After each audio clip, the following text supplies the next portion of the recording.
Ada yang unik di Brebes, Jawa Tengah. Satu kampungnya menggunakan bahasa Sunda sebagai bahasa sehari-hari. Penasaran kan? Maaf Kang Gedi, Kang Gedi Sunda Prahyangan. Hari di dia mah Sunda Wiwitan Harajeng Baduy.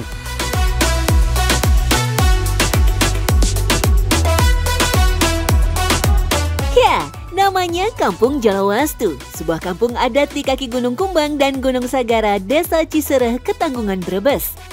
Masyarakatnya tidak mengonsumsi nasi dari beras sebagai makanan pokok, melainkan nasi jagung. Tak heran, 80% hasil pertanian di kampung adat Jalawastu adalah jagung.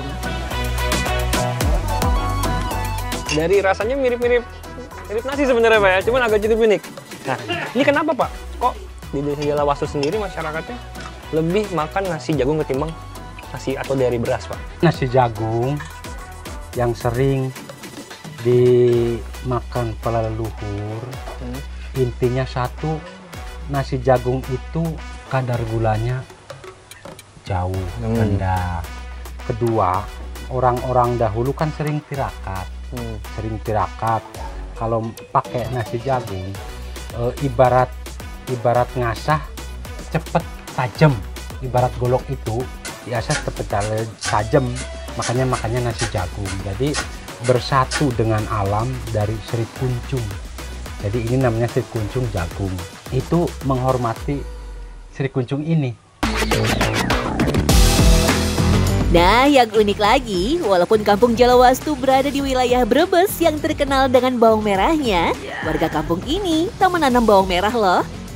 Konon katanya, jika menanam tanaman bawang merah di kampung Jalawastu, akan menimbulkan kerusakan alam. Apakah di sini satu pantangan dilarang ini bawang atau bagaimana? Dulu tahun sebelum 40-an, di sini ada yang mencoba nanam bawang. Tapi 170 hari, bawang itu nggak berbentuk bundar, jadi lurus saja, nggak berbentuk. Jadi, dibuktikan kepamalian itu seperti ini, gitu. Karena nggak jadi bentuk, karena sudah ada logat irodat dari sang pencipta untuk kampung adat Jalawastu. Contoh, iya, leluhur itu kan mencintai alam, mencintai Tuhannya. Di sini kan Tuhan alam dan manusia. Karena bawang itu mengolah bumi, dan itu bawang itu harus dipacul terus. Itu artinya longsor. Jadi menjaga alam itu dilarang. Dan yang terlalu mengolah tanah. Bangunan rumah di kampung adat Jalawastu pun berbeda dengan rumah masyarakat pada umumnya. Konon ada pantangan yang harus dipatuhi dalam membangun rumah di tanah Jalawastu. Bahkan dulu, rumah di sini hanya dari alang-alang dengan bilik bambu yang rawan terbakar. Setelah terjadi kebakaran besar puluhan tahun silam, akibat tumpukan daun-daun kering pohon jati yang ditanam perhutani di sekitar rumah warga, akhirnya mereka tak lagi menggunakan jerami. Nah, ini saya lihat juga tidak pakai semen sama sekali Pak ya. Ini rata-rata rumahnya kayu dan atasnya seng. Itu kenapa Pak? Ketika manusia hidup, di sini dinding bata, bawah keramik, atas gendeng itu kita sudah mati. Bukan berarti mati nyawanya, tapi mati pergaulannya. Contoh sekarang bisa dilihat, kalau rumah mewah, pagarnya udah tutup, ya nonton TV sama tetangga nggak kenal. Nah, leluhur kami dilarang seperti itu. Maka tidak boleh pakai itu karena sudah mati di dalam sejarah Trigama. Karena agama dan Trigama itu ibarat tangan kanan dan tangan kiri, seperti itu.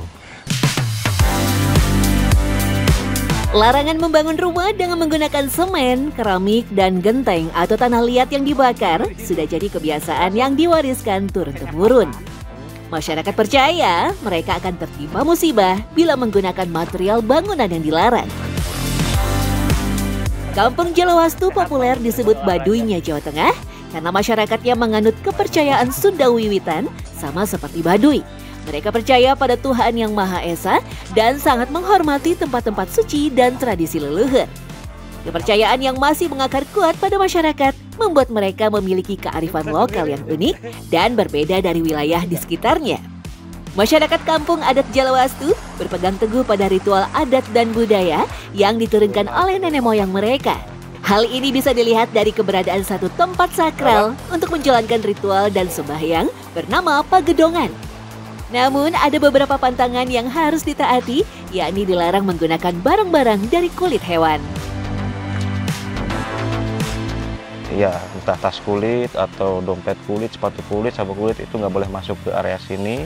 Yang kedua, yang lagi haid untuk perempuan tidak boleh masuk ke area sini. Jadi kita harus suci dan bersih untuk masuk ke sini dan tidak memiliki rasa kesombongan pada diri kita.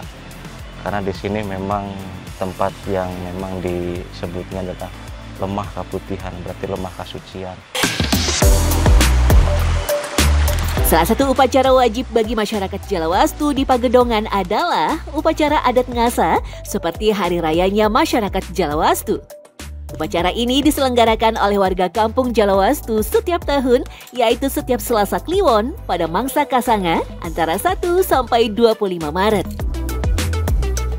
Upacara adat ngasa merupakan perwujudan syukur kepada Batara Windu Buana yang dipercaya sebagai pencipta alam. Konon, penggawa Sang Batara tidak makan nasi dan lauk pauk dari hewani, karena itulah sajian untuk upacara adat ngasa berupa nasi jagung yang dicampur umbi-umbian atau dedaunan yang direbus. Ente boleh mawanu bernyawa, umbi, serik kuncung itu jagung, serik kuncung, jagung, nasi jagung, umbi-umbian, tales, kacang rowai. Jadi ulah nu bernyawa, pipirik, ikan asin, Kenapa nggak boleh yang bernyawa, Pak? Itu kodrat irodat alam.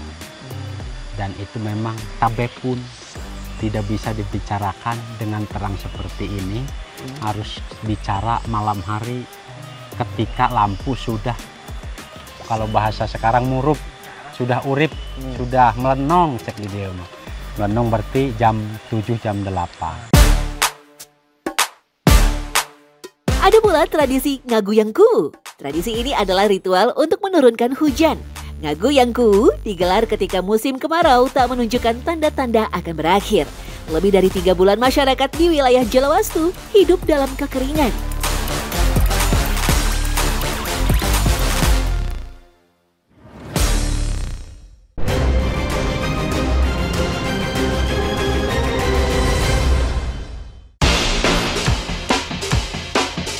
Tak hanya upacara adat ngasa, ada juga tradisi perang centong yang dianggap sebagai simbol masuknya ajaran agama Islam walaupun budaya Sunda Wiwitan tetap dipegang teguh. Tak heran, perang centong menjadi bukti akulturasi di kampung Jalawastu. Sesuai namanya, perang centong adalah tradisi perang dengan senjata berupa sendok nasi dari bahan kayu. Perang ini menggambarkan adu kesaktian antara 2 orang jawara dari Jalawastu, yaitu Gandasari sebagai simbol keyakinan lama dan Gandawangi sebagai simbol keyakinan baru. Pada tradisi perang centong, diceritakan Gandawangi memenangkan perang sehingga akhirnya keyakinan baru dapat diterima, walau begitu Gandawangi tetap menjunjung keyakinan lama. Ada pula tradisi Ngaguyangku. Tradisi ini adalah ritual untuk menurunkan hujan. Ngaguyangku digelar ketika musim kemarau tak menunjukkan tanda-tanda akan berakhir. Lebih dari 3 bulan masyarakat di wilayah Jalawastu hidup dalam kekeringan.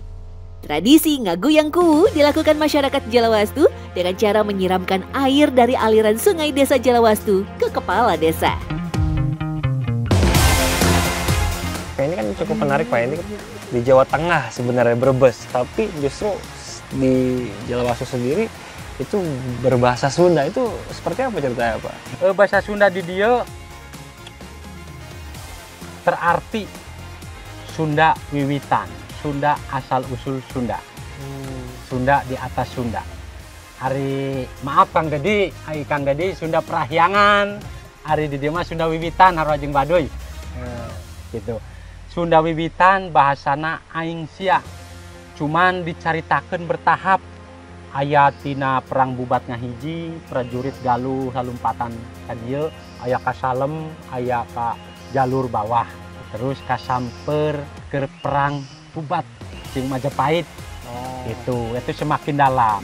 Tapi Sunda di Brebes pakaiannya enggak monoton putih karena posisi di perbatasan, menjaga keamanan, akhirnya pakaiannya nasional. Tradisi leluhur yang dipercaya masyarakat kampung Jalawastu menjadi bagian dari identitas budaya sebagai penghormatan pada leluhur demi menjaga keharmonisan antara manusia dan alam.